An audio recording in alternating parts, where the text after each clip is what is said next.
Nako mga kababayan, Senador Bongo pinagkaguluhan sa Maynila at libo-libo hong mga pamilya ang kanya hong natulungan kahapon. And pangalawa, ito pong pangalawa na pag-uusapan po natin, medyo pa papawisan ako ha. Ito, 20 biggest gambling country in Asia, 2024 under the Marcos admin. Okay, ito ha. Number 1 po ang Pilipinas. Okay. So, pero bago ho natin talakayin ho yan, meron pa isa eh. Ito, Attorney Salvador Panelo ay talagang muli na namang binanatan si Manggagamit, Senador Raimi. Ayan ho mga kababayan, muling binanatan ni Attorney Salvador Panelo. Ito pa. Ito mga pahayag din ni ano. Ito din yung isa din sa naging pahayag ni Mark Anthony Lopez. Okay, unahin muna natin itong nag-number 1 po ang Pilipinas. Before tayo mag-proceed doon sa video nga natin doon, patungkol doon sa kay Senador Bongo, ito muna, unahin muna natin ito saglit, segue lang natin ba? Sipin nyo mga kababayan ha, first time in the history na naman yata ito ha. Sabihin na naman mga viewers natin, palagi ka na lang first time in the history ha. 20 biggest gambling countries in Asia, 2024, under the Marcos admin yan. Ngayon, number 1 po ang Pilipinas, mga kababayan, no? Ayan, no? Number 2 na naman po ang Cambodia. Kung matatandaan po ninyo, 2024, which is nung nakaraang taon po, tama ba? 2024, kasi 2025 ngayon, 2024, nung nakaraang sunan ni Bongbong Marcos. Isa po sa kanyang sinabi noon na di umano, pagkatapos ng kanyang sunan noon, talagang ora-orada, talagang umano kanyang sinabi na ibaban ho ang pugo sa Pilipinas, no? Which is ito nga yung mga atake ng mga Marcos sa mga Duterte, kasi sabi nga ho nila nung panahon daw ni Digong mayroong pugo, kaya ganun, may mga eksenang mga ganun. Pero totoo naman, binan nga po ng Marcos admin ang Pogo. Which is kung titingnan po natin, ang Pogo kasi, mga taga-ibang bansa talaga, hindi ito basta-basta ma-access ng mga ordinaryong Pilipino. No? So hindi ito basta-basta, pero ngayon mas malala mga kababayan. Tinanggal nga yung Pogo. O that's na Pogo, no? That's na maganda naman kung titingnan po natin bilang Pilipino, no? Dahil the word na sugal nga yan. Pero mas malala itong Marcos admin. Isipin niyo po ayan, nag-number 1 po tayo sa 20 mga bansa na mayroong pinakamalaking katulad po yung mga pagsusugal ho yan. Kasi isipin nyo, napakabilis mag-access. Yung mga social media influencer, napakarami po ng mga nagpo-promote ho ng sugal. Ito yung hindi masawata until now Hindi masawata at hindi pa ayoko kung anong ginagawa ng Marcos admin dito No? O tinanggal nga yung Pogo, mga kababayan. Pero ito naman yung mga sugal na ang bilis i-access. Sipin mo, yung mga sikat na influencer, siyempre maraming fans yan, maraming naniniwala dyan. No? Pansinin nyo, kapag sila ho'y nagbablog, ito ang nakikita ko, guys, gusto nyo ba ng ganitong pera? 50,000, 100,000, papakita yung GCash account. Guys, gusto nyo ba ng ganito? O nakalagay doon, 100,000, 200,000, gusto nyo bang kumita dito?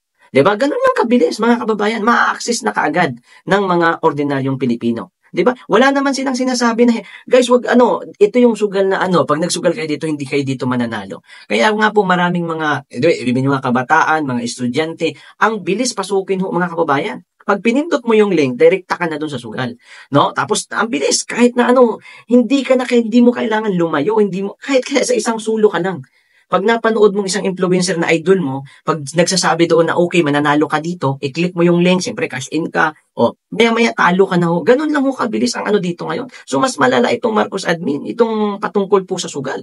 No? Na libo-libo, hindi ho normal yan, libo-libo pong mga pamilya, mga kababayan, ang talagang nasisira ho ang buhay. Although, normal yan kumbaga may mga sarili naman yan silang mga utak Pero dahil nga po sa siyempre, napapaniwala po sila din itong mga influencer na ito at ang gobyerno naman, di ko alam kung anong ginagawang action dito, no? Alam mo, bilib ako doon sa isang influencer na pansinin nyo, si King Lax, no? So, alam mo, bilib ako diyan kay King Lax Nung una, kasi mga kababayan, isa po ako sa inuopiran po niyan. Isa din po yung mga kasamahan ko, inuopiran po niyan. Hindi ko biro yan mga kababayan. To be honest with you, hindi po biro ang bigayan dyan. Alam niyo ang bigayan dyan? 100,000. Gagawa ka ng 5 videos. 200,000. Depende po sa views. No? So, ganun yung bigayan dyan Yung mga pagpupromote ng mga sugal ho niyan. Kaya ang bilis No? Ang bilis ng mga social media influencer, ang bilis nila kunin. Tapos promote na sila ng promote. Wala na silang pakialam doon sa mga tao na naapektuhan ho ng sugal. No, kaya ito dapat ang masawataan ng gobyerno under the Marcos admin. Kung talagang sincero ho sila na talagang sawatain ang mga sugal dito sa Pilipinas. 'Di ba? Kasi winala mo yung pugo, nas pinalit itong ganito, di samak na mas malala. Hindi ho taga-ibang lahi ang nasisira, kundi kapwa Pilipino. Di ba? Gaya ng sinabi ko, saludo ako doon kay King Lax. Ganito kasi yan. Although pinapanood ko yan, mga kababayan, si King Lax, no? Nung una kasi, I understand naman, no? Kasi nga, nung una, nagpo-promote siya talaga. Nakita naman natin sa mga video niya, talagang nagpo-promote siya ng sugal eh. No? Pero nung huli, sinabi niya, humingi siya ng sorry sa mga kababayan natin. Although, alam natin, at alam ho namin na malaki talaga yan. Malaki talagang bigayan dyan. Ngayon, naghingi siya ng sorry. Sabi niya, pasensya na po kayo mga kababayan. Pinasok ko po yan dati dahil nga syempre gusto ko rin na may pera na maipamigay. Kasi nga, kung matatandaan natin, yung content niya po is all about yung charity. No? So, kailangan mo talaga ng money para naman mag-continuous yung vlogging mo. Ngayon, ganito. Naghingi po siya ng sorry sa mga kababayan, sa mga viewers niya, na ganun nga, yun yung reason niya kung bakit niya tinanggap yun. At sabi niya pa doon, kaso, may kaso, tinigil ko na, sabi niya. Kasi nga, hindi ko kaya, masakit sa dibdib ko, yes, tinatanggap ko yung pera, tapos, libo-libong mga viewers ko, mga pamilya ang nasisira dahil sa akin. Kaya, in-stop ko na po yan. No? So, ito dapat mga kababayan. Dahil yung ibang mga vlogger, wala namang pakialam yan eh. Walang pakialam yan doon sa mga kabataan, doon sa mga pamilya na nasisira dahil po sa kanilang pagpupromote ng sugal. Hindi naman nila sasabihin na masama yan. Sasabihin nila mananalo ka, kikita ka dyan. Gusto mo ba ng ganito? Ito, i-click mo yung link dyan. 'Di ba? Gusto mo ba ng 20,000? Grabe mga atik-atik. Ito yung iba naman, itatanga-tanga, no? So, ito, click lang ng click. Ayun, hanggang sa ma-addict na, hanggang sa matalo na ng napakalaki, hanggang dumadating na yung iba sa inaano nila yung sarili nilang buhay. Okay. So, ayan, mga kababayan, winala ang pugo. Ito naman yung pinalit under na Marcos admin. So, hindi higit na mas malala. Okay? So, sunod na natin ito, yung patungkol dito. Ito, wait lang. Bago natin tapusin itong, bago tayo mag-proceed sa kabilang, topic, patungkol kay Senador Bongo. Ito pong sabi ni Mark Anthony Lopez, tinanggal ang pogo na ang pakinabang ng Pinoy trabaho at real estate boom. Pinalit naman ang online casino, izabong at online vetting na buhay at pamilyang Pilipino ang nasisira. Yan yung sinasabi ko. Diba? Panahon ni Digong wala namang ganyan eh. May pogo, pero walang ganyan. Kaya ang hirap eh. Yung mga ordinaryong Pilipino, hindi basta-basta nakakapag-access. Diba? Ganun hong eksena noon mga kababayan. Ano sabi niya? Tinanggal ang pogo na ang pakinabang ng Pinoy trabaho at real estate boom. Diba? Pinalit naman ang online casino, isabong, online vetting. Ito yung mga pinopromote ng mga kupal din ng mga vlogger. Yan yun. Kaya ang dami yung nasisirang buhay dahil din bukod sa hinahayaan ho ng gobyerno, yung mga na yan, hindi ho na sinasawata pa until now, mga kababayan. So yung mga kupal din ho ng mga vlogger na nagpo-promote ho na yan, isa po yan. So sana po, syempre, kung yan naman talaga ibibigyan aksyon ng gobyerno, wala nang magagawa yung mga vlogger. Hindi na makakapag-promote. So ang main pa rin dyan is yung gobyerno ho natin under na Marcos admin. Ganun yun. Okay, proceed na tayo dito sa kay Senador Bongo. Ito kahapon to kabayan. Pinuntahan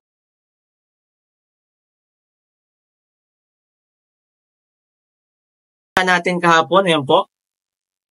Pagdating niya, grabing dami ng tao mga kababayan. Ito ha. Ayan. Palakihin natin. Ito yung pagdating niya sa mga nasunugan kahapon.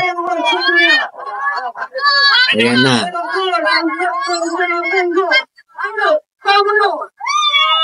Bali sa ito eh. Wait lang, check ko muna yung barangay kung saang barangay ito.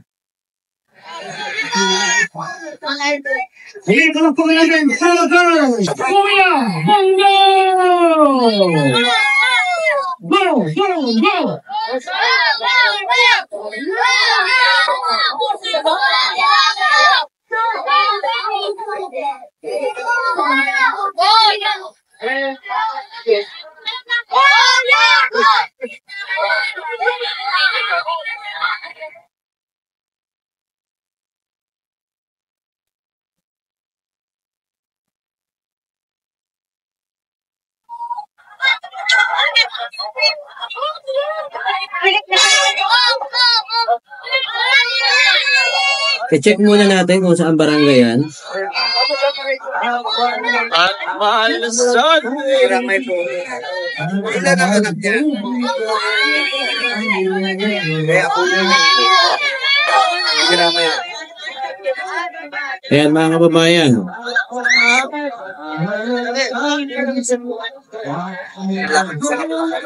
Uri may kita niya, pati na ka na patakpan.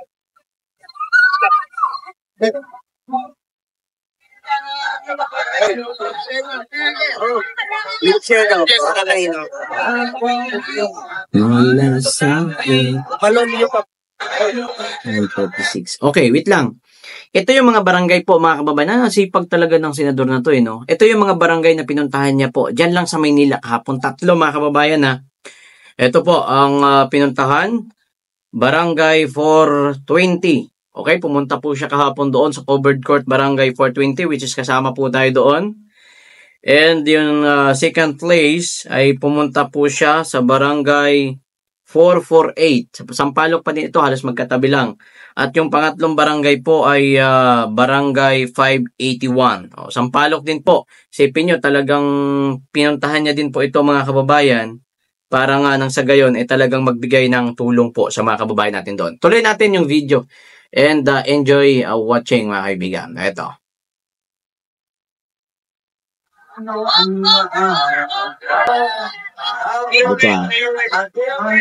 Ang gamay po sa 7 niya.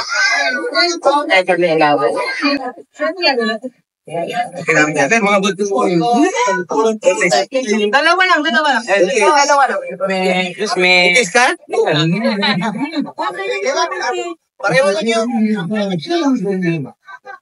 Picture na tayo, alaga. Kunwari, butis na rin.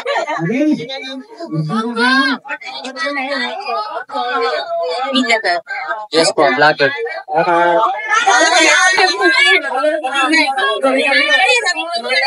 Alright, mga kababayan, huwag natin pagkagaling po dahil napakarami po ng tulong ng party sa Luodo. May festival ng food out sa Metro Manila, particular ng Sampal. Huli, narito po, Senator Kuya Bongo!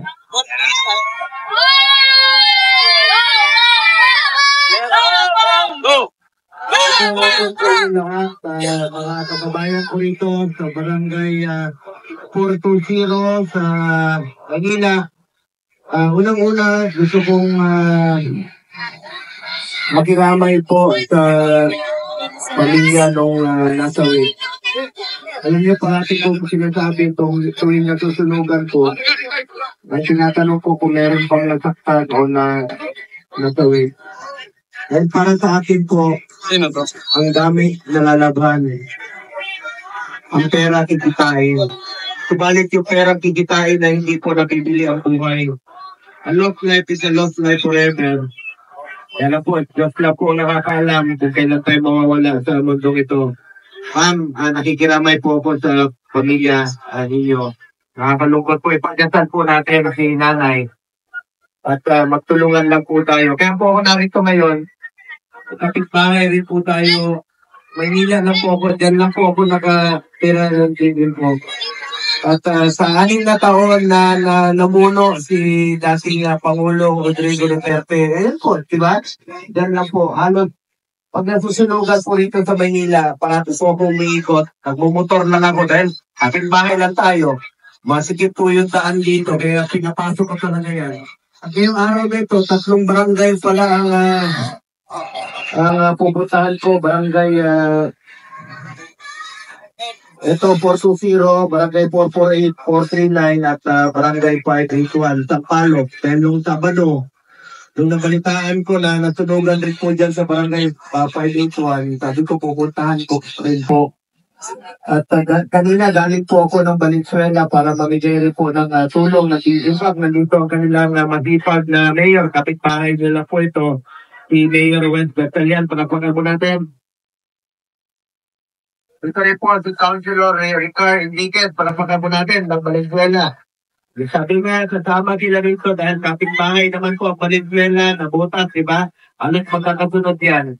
At yung mga constituents naman ninyo, minsan nagtatrabaho mga taga Valenzuela rito, kayo naman minsan nagtatrabaho sa Valenzuela. Dito rin po si Mr. Efectivo P. Salvador, palapagal po natin. Bili pa ko sa'yo, may asin ka pa. Thank you mga kabats mo. Ano lang. Mga kabats ni Kuya Ipe. Ayan. Hindi natin nataligan. Hindi ka po nakapanood sa inyo ng pelikula ni Kuya Ipe. Ayan. Hindi ka po nakapanood sa inyo ng Betamax ni Kuya Ipe. Huwag na. Senator, partner.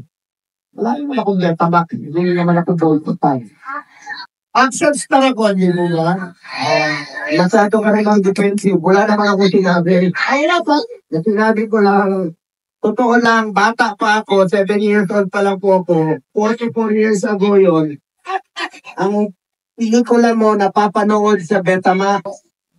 Yung action yun, una Betamax, bago nag-VHS, tapos naging DVD. Alam, napapanood ko yung si Billy, bata pa ako. Kahoy pa yung sinihan, pinapanood ko na siya. Idol ko po siya sa pelikula. Thank you. Pero hindi sa totoong buhay. Teka muna, bakit ka naman? Ang dami mong anak. Ang ano kaya rin ko. Wala ka kayo agad. Hindi. Kabay po yan si Philip Salvador at alam niyo, nandito po siya para magpasalamat rin po sa inyo. Kanina marami po lumapit sa akin, nagpapasalamat sa mga tulong. Sabi ko, huwag kayo magpasalamat sa akin. Ako po ang dapat magpasalamat sa inyo. Dahil binigyan niyo po ako ng pangalawang pagkakataon na manerbidyo po sa inyo. Maraming salamat po sa inyo lahat. Hindi nyo dito sa tayangin yung tiwalang binigay nyo po sa akin. Number 2 ako dito sa Maynila, ha? At saka kapitbahay tayo, ha? Hindi, turing nyo po ako na kapitbahay. Nung isang linggo nga, may nasunugan sa isang barangay dyan, nagmotor ako. Pagdaan ko, biglang tinawag ako namin, kumakain doon sa tabi. Palabok. Nilibre ko sila ng palabok. Sarap ng palabok nga, nakalagay pa sa planggana. Ito to. Pero masarap, ha? Sobrang sarap. Paborito ko yung palabok. Wala po akong arte sa katawan. Kung anong kinakain ninyo, ganon din po ang kakainin ko. Kung anong sasakyan ninyo, ganon din po ang sasakyan ko. Kung anong lalaro ninyo, maglalaro rin ako ng basketball. Saan mo lang? Tampo.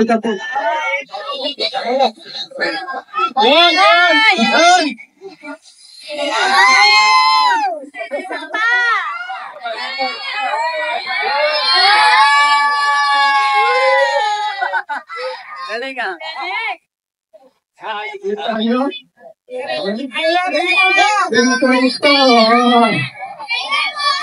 Sino makakaano sa akin? Bigyan ko sapatos ko. Sino nga may mahilig mag-basketball dyan? Kanina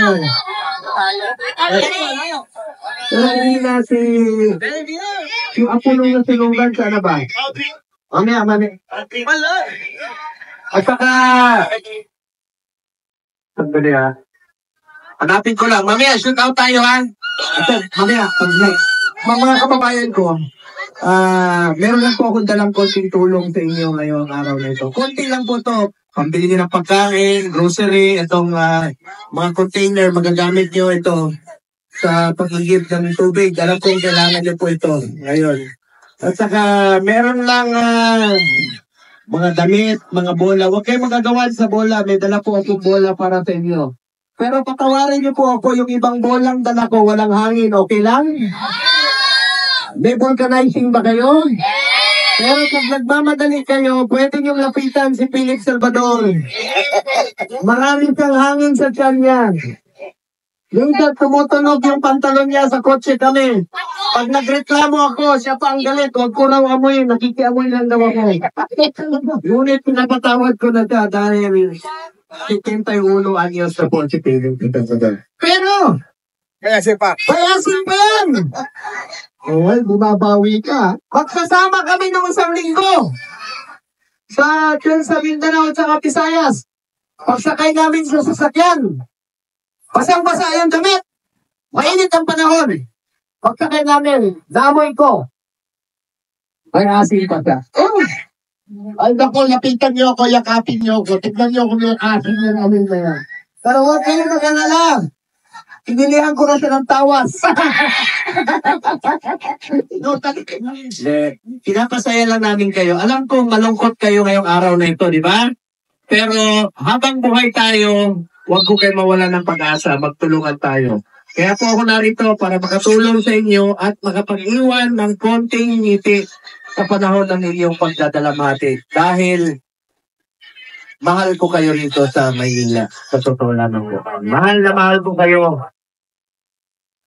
Salamat sa inyong tiwala. Hindi ko sasayangin yung tiwala. Gusto kong pasalamatan si Barangay Captain, ang ating masipag na Barangay Captain, Michael Regala, para pakarbo natin. Si Kagawad Rodrigo Bernat Jr. Ayan, si Rodrigo. Kamag-anak ko, Katigurin Rodrigo. Kagawad Laleng Castelo, para natin. Kagawad Anthony Bautista. Kagawad Florida Ani. Kagawad Leo Austria. Saan si Kagawad Leo Austria? Parang coach ng San Miguel to ay. Ito ba yun? Diba? Ito pangalan eh. Kagawad Delvin Macanit. Kagawad Jose Policarpio. Secretary Rodilinda Domingo. Saan dito Secretary? Auntie. Kamag-anak ko rin kasi napinino niya Domingo. Wigore Gadulo. Treasurer Renaldo de la Creyat, panapakan natin. Andito rin po ang ating NHA, Architect Nathan Lorada and Marie Timag Malio. Alam niyo, nandito ang NHA para mag-validate rin po sila dahil may programang EHAP ang NFA na isinulong natin noon yung pagbibigay po ng housing material kung sino po yung qualified. Panapakan rin po natin ang ating NHA. Mga kababayan ko, bilang chairman ng Committee on Health, Sports, and Youth sa Senado, gusto ko lang pong i-report sa inyo na I have authored 19 laws. I have principally sponsored 94 laws. At kasama na dito yung mga hospital bill, yung pagpapalagdag ng mga hospital beds. I have co-authored and co-sponsored 191 laws. At isa sa ating batas na ikinusulong noon na batas na ngayon, ito pong Ligtas Pinoy Centers Act. Ito pong batas na ito, ang layunin po ng batas na ito, Republic Act 12076, ay maglalagay po ng mga evacuation centers sa kada syudad at munisipyo. Dahil ang hirap po ng sitwasyon natin, diba pag nasusunugan, nasa tent, hindi pa rin tabot sa tent. Kawawa naman po mga kababayan natin, maaaring magkasakit. Dapat po meron tayong maayos na evacuation center. Ako po ay nananawagan sa DPWH, batas na po ito. Imbis na unahin nyo yung mga walang kwentang proyekto na hindi napapakilabangan ng mga kababayan natin, dapat po unahin itong mga evacuation center para sa mga kababayan natin na tulugan at nasalanta ng bagyo. Pangalawa po, nag-file po, batas na yung Ligtas Pinoy Centers Act. Ito naman po, nag-file ko ito pong Department of Disaster Resilience. Ito pong Senate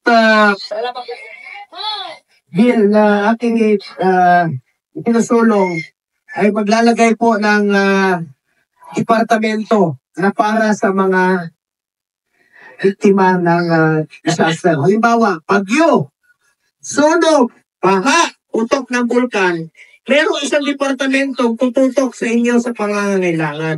Hindi yung pasa-pasa. Ngayon, antayin nyo, bukas, darating ang DSWD.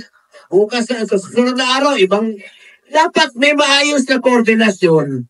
Bago pa dumating yung bagyo o pagkasunog pa lang, andyan yung pagkain ng DSWD.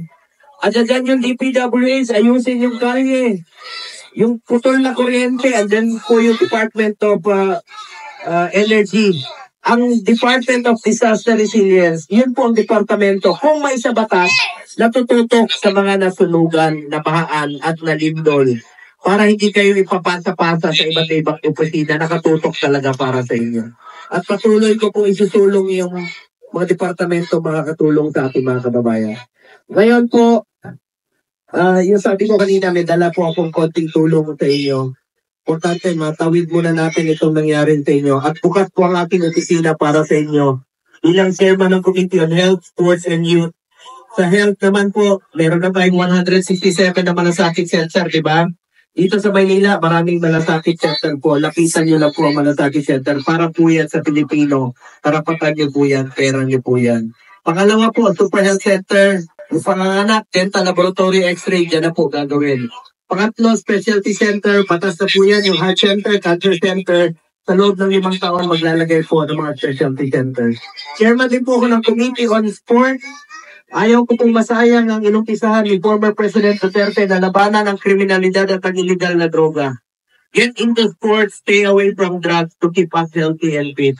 Mga kababayan ko, sports ito, kapitan, kung may paliga ka rito, interbas. Chairman din po ako ng Committee on Sports. Ayaw ko pong masayang ang inumpisahan ni former President Duterte na labanan ang kriminalidad at ang illegal na droga. Get into sports, stay away from drugs to keep us healthy and fit. Mga kababayan ko, sports ito, kapitan, kung may paliga ka rito, inter-basketball, inter-purok, tutulong po ako para ilayo natin ang mga kabataan sa illegal na droga. At dito na kong kapirin si Mayor Isko Moreno, Vice Mayor si Atienza. Magtulungan tayo para sa ating mga kababayan dito po sa lungsod ng Maynila po. Ngayon, konting tulong lang naman po itong akin.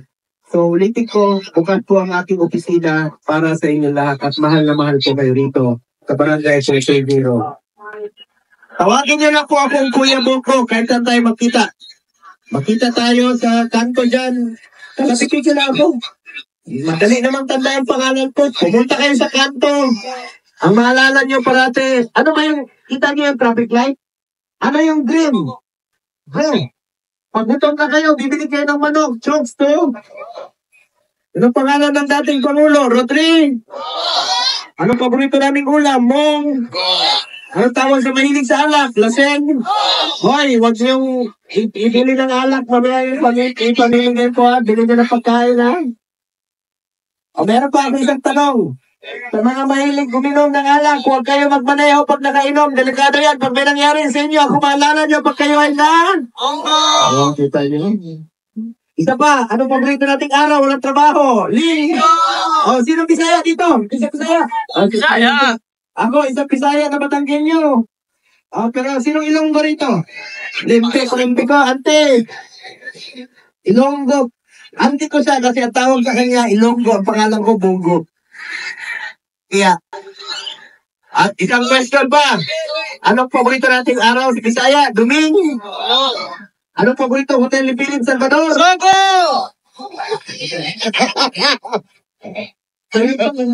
Kaptan, ngayon ko lang nalaman, dito pala sa barangay mo, napakaraming marites.